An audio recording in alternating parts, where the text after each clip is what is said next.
میں لے لیا، وہ بھی اللہ کو پیارے ہو گئے۔ ان تینوں شہادتوں کی خبر پا کر سرور عالم حضرت صلی اللہ علیہ وسلم نے ان کی جنت نصیبی کی خوشخبری سنائی۔ یہ جو نشان اونچا نظر آتا ہے ان اصحاب کی قبریں نہیں ہے، بلکہ ان کی شہادت کی یادگار نشانی ہے۔ اب حضرت خالد بن ولید رضی اللہ عنہ نے مسلمان فوج کی قیادت لے لی، جو مانے ہوئے بہادر اور جنگجو تھے۔ انہوں نے سپاہیوں کے دستوں کو نئے سر سے ترتیب دی۔ روم کی فوج نے سمجھا کہ مدینے سے نئی فوج مسلمانوں کی مدد کے لیے آ پہنچی ہے، اور وہ ڈر کے مارے فرار ہو گئے۔ پھر ایک بار یہ ثابت ہوا کہ لڑائی جیتنے کا سب سے بڑا پیمانہ ایمان، خود اعتمادی اور یقین کامل ہی ہے، نہ کہ ہتھیار، ساز و سامان اور سپاہیوں کی تعداد۔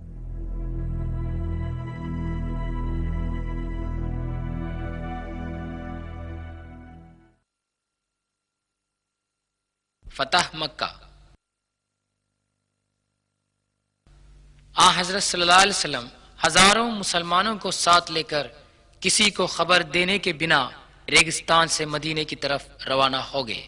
مکہ کے قریش اور ان کے روسا، جنہوں نے حضرت اور ساتھیوں کو اپنے وطن اور گھر سے باہر نکال دیا، ان پر بے دردانہ ظلم کیا تھا۔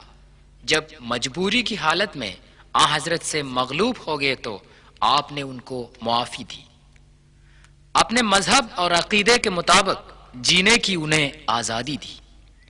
یہ ان واقعات میں سے ایک ہے جن سے یہ غلط ثابت ہوا کہ اسلام کی تبلیغ و اشاعت تلوار کے زور سے ہوئی۔ سورہ 6 ممتحنہ آیت 8 میں خدا تعالی مسلمانوں کو حکم دیتا ہے، ان تمام غیر مسلمانوں سے بھلائی کر اور انصاف کر جنہوں نے تم سے مذہب کے نام پر جنگ کا اعلان نہیں کیا ہے۔ اللہ کے سوا کسی اور کو پکار کے دعا مانگنے والوں کو آپ نہ ڈانٹے۔ عثمان رضی اللہ عنہ کا کنواں۔ مدینے میں پانی کا سخت قحط پڑ گیا۔ روما جو ایک یہودی تھا، محض اسی کے کنویں میں پانی تھا۔ پیغمبر حضرت محمد صلی اللہ علیہ وسلم نے فرمایا، جو کوئی روما کا کنواں خرید کر مسلمانوں کے لیے وقف کر دے گا اس کو جنت نصیب ہوگی۔ یہ سن کر عثمان رضی اللہ عنہ نے 20,000 دینار دے کر کنواں خریدا اور مسلمانوں کے لیے وقف کر دیا۔ یہ مدینے سے 5 کلومیٹر کی دوری پر ہے، جس میں آج بھی کثرت سے پانی ہے۔ حجۃ الوداع۔ پیغمبر حضرت محمد صلی اللہ علیہ وسلم نے تا حیات ایک ہی حج کیا ہے۔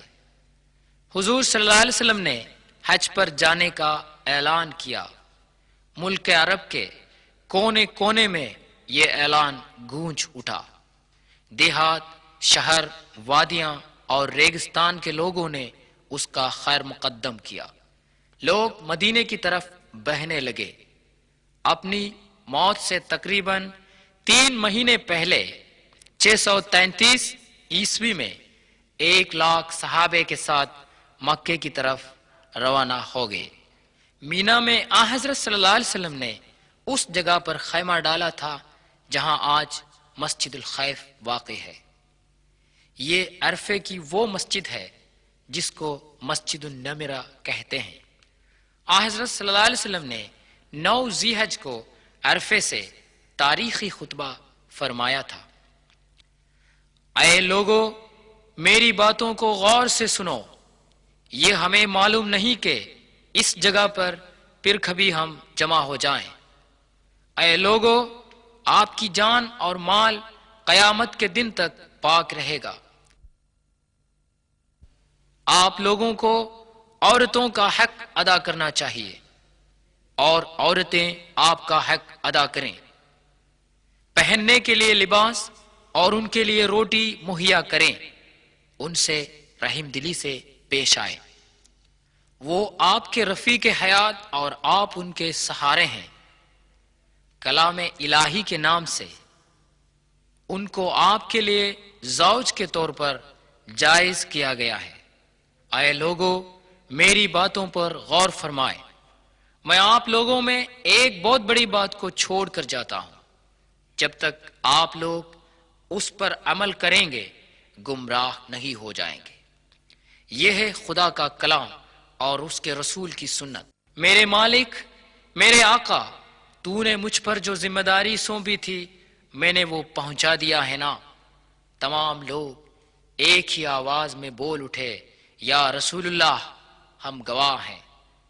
حضور اکرم صلی اللہ علیہ وسلم نے اپنی انگلی سے آسمان کی طرف اشارہ کر کے کہا، اے خدا، تو ہی گواہ ہے۔ دنیا کے تمام ممالک کے مسلمان رنگ و نسل، زبان اور مال دولت کے امتیازات کو چھوڑ چھاڑ کر عرفہ کے دن یہیں جمع رہتے ہیں۔ یہ اجتماع عاقبت کے دن محشر میں تمام انسانوں کے جمع ہونے کی یاد دلاتا ہے۔ یہ ہے مزدلفے کی مسجد۔ بقیع الغرقد۔ حضرت صلی اللہ علیہ وسلم کے زمانے سے لے کر آج تک مدینے کا عام قبرستان ہے بقیع الغرقد، یعنی جنت البقیع۔ یہاں پر حضور صلی اللہ علیہ وسلم کی ازواج مطہرات، صاحبزادے حضرت عثمان بن عفان رضی اللہ عنہ اور دیگر بزرگوار حضرات و خواتین مدفون ہیں۔ حضرت صلی اللہ علیہ وسلم کی وفات 8 جون 632 عیسوی۔ یہ وہ دن ہے کہ آخری پیغمبر رحمت للعالمین حضرت محمد صلی اللہ علیہ وسلم نے سلسلہ رسالت کو ختم کر کے اس دنیا کو خیر باد کہا۔ آپ کی وفات حضرت عائشہ صدیقہ کے گھر میں ہوئی اور وہیں دفن کیے گئے۔ مدینے میں مسجد النبوی سے لگی ہوئی اس عمارت کے اندر حضرت صلی اللہ علیہ وسلم کا مزار شریف ہے۔ حضرت ابو بکر صدیق اور حضرت عمر بن خطاب رضی اللہ عنہ کی قبریں بھی حضور کے پاس واقع ہیں۔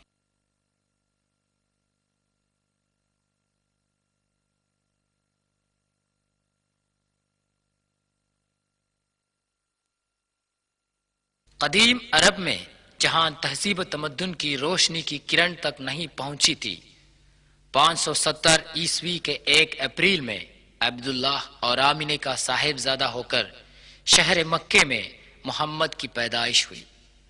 بچپن ہی میں یتیمی کی محرومی کا احساس ہوا۔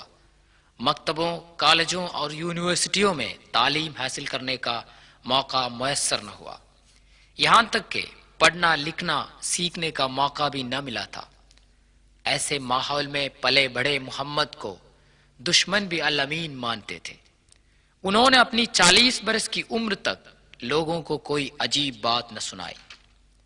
40 سال کے بعد انہوں نے جو باتیں سنائیں وہ خدا کی بتائی ہوئی تھی۔ ابھی تک ہم دیکھ رہے تھے اس کی سنائی ہوئی تاریخی معتبری کی شہادتیں۔